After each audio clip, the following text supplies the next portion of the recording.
Ini kisah Amir. Hidupnya berubah sepenuhnya sejak ibunya ditinggalkan oleh bapanya tanpa sebarang nafkah. Beban hidup semakin berat. Kini, Amir hanya bergantung kepada duit simpanan datuknya yang tidak seberapa. Neneknya pula hanya menjual kuih kecil-kecilan. Amir sedar mereka tidak mampu memberikan lebih daripada sekadar keperluan asas.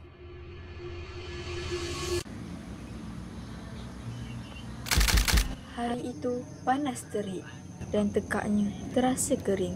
Tetapi dia tetap bertahan.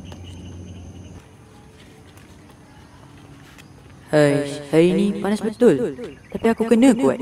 Walaupun puasa bukan alasan untuk menjadi lemah. Assalamualaikum cikgu. Waalaikumsalam. Kenapa kamu lambat? Saya murid baru. Okey, mana penjaga kamu? Sepatutnya kamu kena datang dengan penjaga kamu. Saya dengan atuk nenek saya. Hari ni nenek saya tak sihat. Okey. Jadi sekarang kamu nak pergi mana?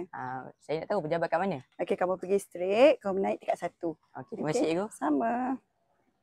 Di sekolah, Amir berkenalan dengan kawan-kawan yang baru. Amir dapati yang mereka dari kalangan orang berada. Amir susah hati memikirkan yang dia masih tiada persiapan raya. Mengenangkan nasibnya yang tinggal bersama datuk nenek yang berpendapatan tidak menentu.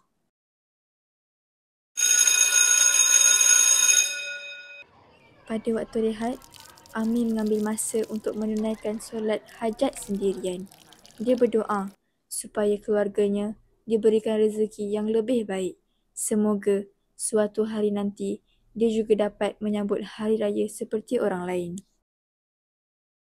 Usai berdoa, dia duduk termenung di sudut surau.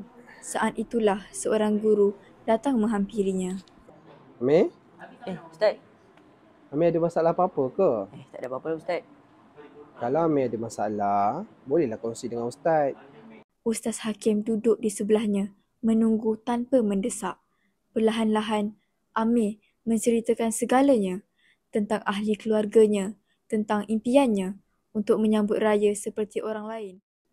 Ustaz Hakim memberi nasihat kepada Amir untuk sentiasa bersemangat dan percaya dengan rezeki Allah. Ustaz Hakim langsung menelefon pengetua sekolah sebagai usaha untuk membantu Amir. Bismillahirrahmanirrahim. Assalamualaikum warahmatullahi wabarakatuh dan selamat sejahtera saya ucapkan pada barisan pentadbir, guru-guru serta para pelajar yang saya kasihi. Atas dasar keprihatinan, pengetua sekolah mengedarkan tabung derma secara besar-besaran. Selain itu, pengetua sekolah juga giat memberi penerangan kepada anak-anak muridnya tentang makna Aidilfitri. Beberapa hari kemudian, Amir telah menerima sumbangan hari raya semasa perhimpunan di sekolahnya. Amir sangat gembira dan tidak menyangka masih ramai yang prihatin dengan murid yang tidak berkemampuan sepertinya. Setibanya di rumah, Amir membilik beg sumbangan raya dan mendapati adanya sekeping nota kecil yang ditulis oleh seseorang. Untukmu Amir, daripada seseorang yang ingin melihatmu tersenyum di pagi Syawal. Sebab hati Amir membaca nota berkenaan.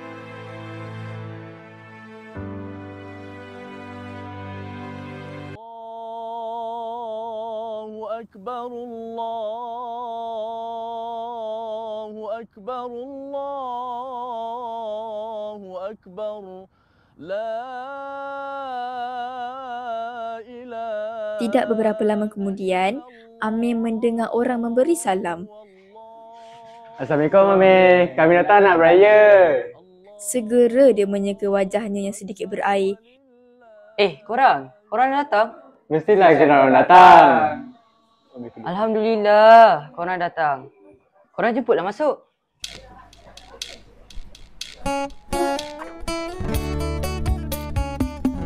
Mereka duduk bersama dan berbual sambil menghayati suasana hari raya dengan riang gelak tawa. Raya itu bukan tentang kemewahan ataupun pakaian yang indah, tetapi tentang keikhlasan, kasih sayang dan kebahagiaan yang dikongsi bersama.